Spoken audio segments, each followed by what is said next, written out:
sacks, and you can't have pre-snap penalties. 3rd and 15.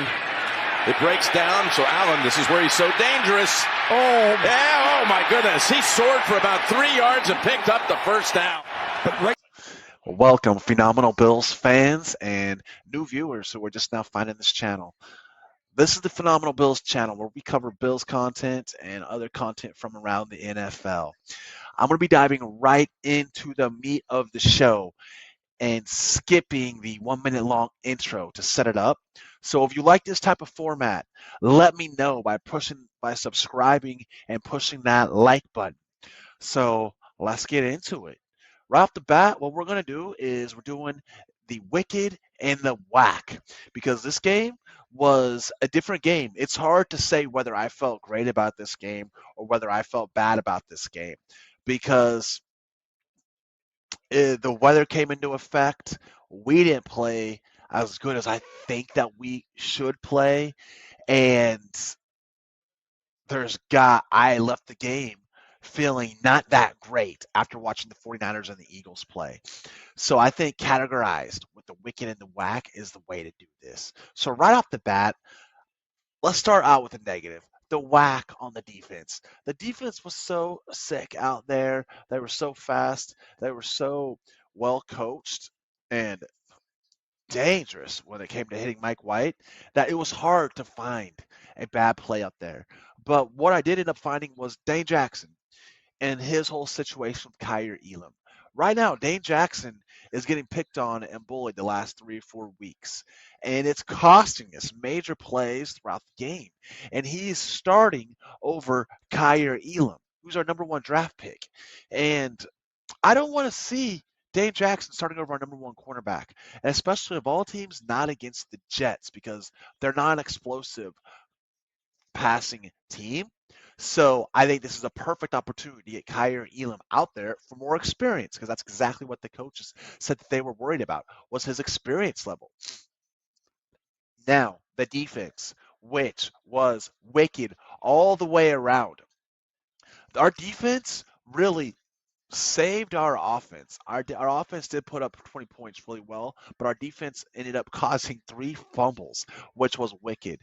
4 sacks, 8 quarterback hits, and 2 of those sacks were from Greg Rousseau, 1 was from Epinesa, and 1 was from Shaq Lawson. That performance was fucking wicked. And the way that they pulverized Mike White today was just, man, I've never seen anything like that. Mike White continuing to be able to get up from those hits, that show how tough of a quarterback he is. He did, though, leave the football game. He left the stadium in an ambulance immediately. So let's hope he's all right. We were in that position with the Jets that the Jets are in now a few weeks ago, and we hated it for our quarterback. Matt Milano out there. Damn, you saw the hit he put on Mike White. Matt Milano is our best player on defense, and he keeps showing up game after game, and he's just a pleasure to watch. The Wack, when it comes to our offense, this is going to make, I think, some of you guys feel good, and it's going to make me feel good as well. I'm not going to be too harsh, but our wide receivers in the elements was absolutely whack. Constantly dropping balls on critical downs and on 3rd downs. We need to get back to, there's a culture around the NFL where if it hits the receiver's hands, then you got to catch it. If it hits your hands, you're catching it. No excuses. The Bills culture and our offense, and I think Josh Allen is just such a nice guy out there that he's been letting Isaiah McKenzie get away with too many of those drops. He had 3 blatant drops today that should have been hauled in, and 2 of them were on critical first downs. Deion Dawkins had 3 holdings today, and then a false start. That was painful because it was on it was on plays that were critical where we just made a big play and then we get the damn thing brought back. Deion Dawkins knows better than that. Come on, Deion Dawkins. Don't be on that whack list, bro. Don't hold. If Josh Allen gets sacked, let him get sacked. fine. Let the play out. But don't guarantee them fact of life 10 easy yards by holding. Just don't do it anymore. Nyheim Hines being targeted one time in the entire game for a pass of 4 yards and only getting one rushing attempt. That is whack. Ken Dorsey needs to be more creative on the offensive play calling side of the ball and get our dynamic playmakers more creative looks and used for the attributes that make them special. I'm going to have to put Ken Dorsey on that whack list as well. He's looking like he's on rudimentary level right now.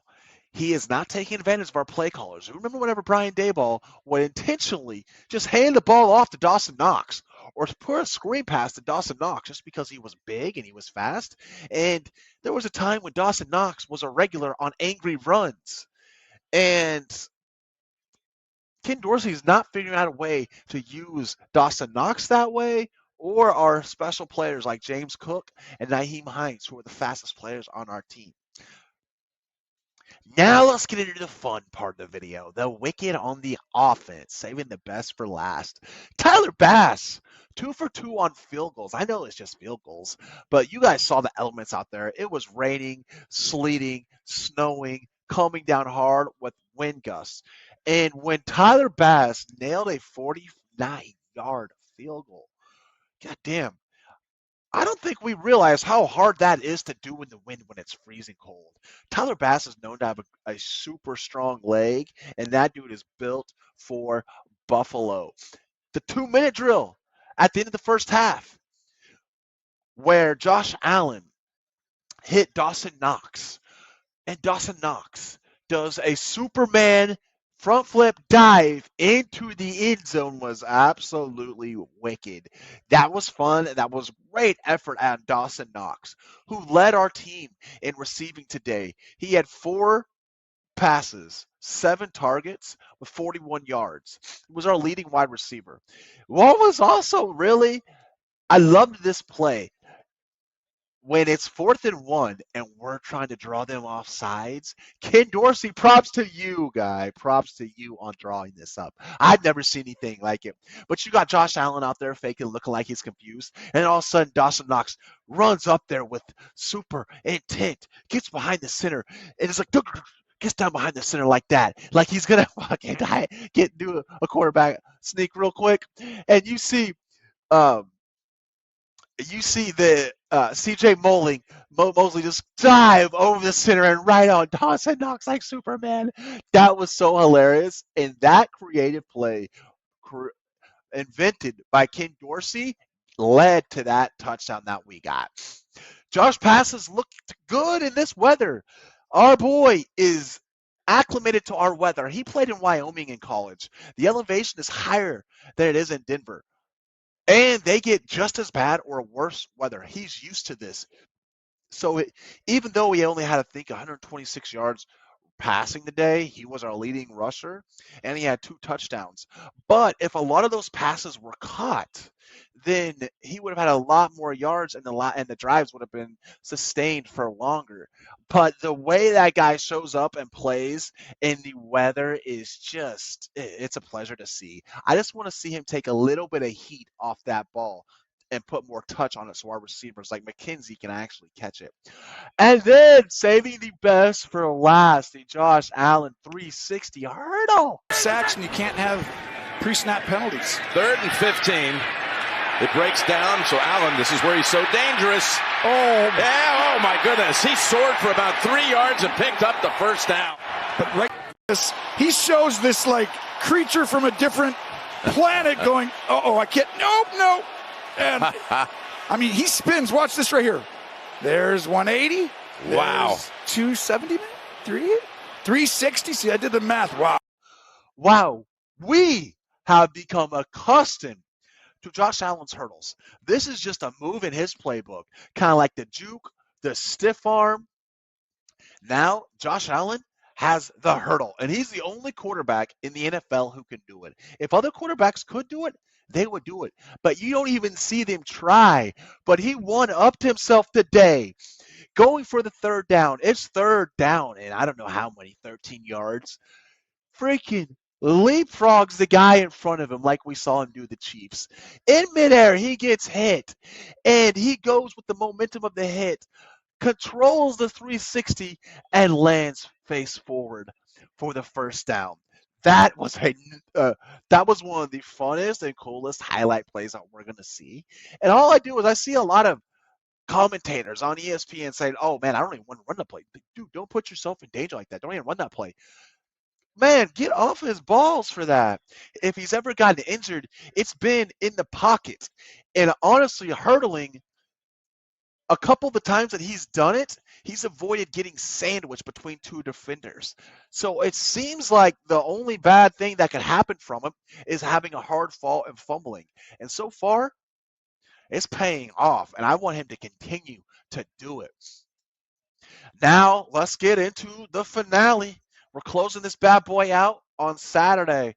We're going to be seeing the Miami Dolphins, who at one point today, the Miami Dolphins, Tua was 3 for 17 for 25 yards. Right now, they just lost to the Chargers, and Tua did not look good. They're in Los Angeles right now. They just took a 3,000-mile trip over there. They're flying back to Miami and then to Buffalo. So they just played a game in 75-degree temperature. They played a game week before in a warm temperature, and now they're coming to Buffalo. But what makes this even more interesting as a Bills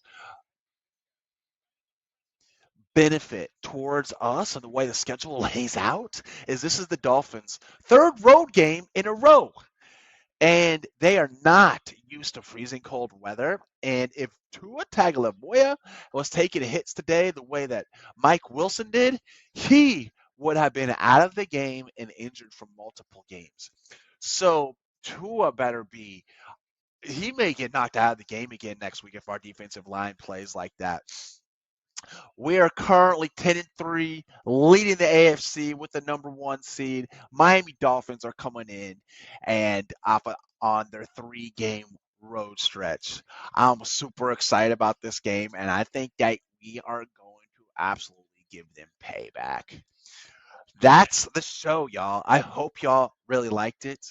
And if you did, push the share button, the subscribe button, and the like button. It's the only way that YouTube knows to put this topic and the Buffalo Bills in front of other Bills fans. And right now, Miami Dolphins YouTube creators, they get more subscribers and more interactivity on their channels than Buffalo Bills creators do. And that's absolutely ridiculous. So let's reverse that and start actually interacting with the show and push the subscribe and the like button. Sometimes I got 2,000 views and 22 likes. Get over it. Press that damn like button. Sacks, and you can't have pre-snap penalties. 3rd and 15. It breaks down. So Allen, this is where he's so dangerous. Oh my goodness. He soared for about 3 yards and picked up the first down.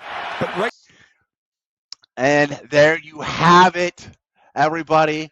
My name is Brandon Meister. This is the Phenomenal Bills, and I am out of here. Go Bills!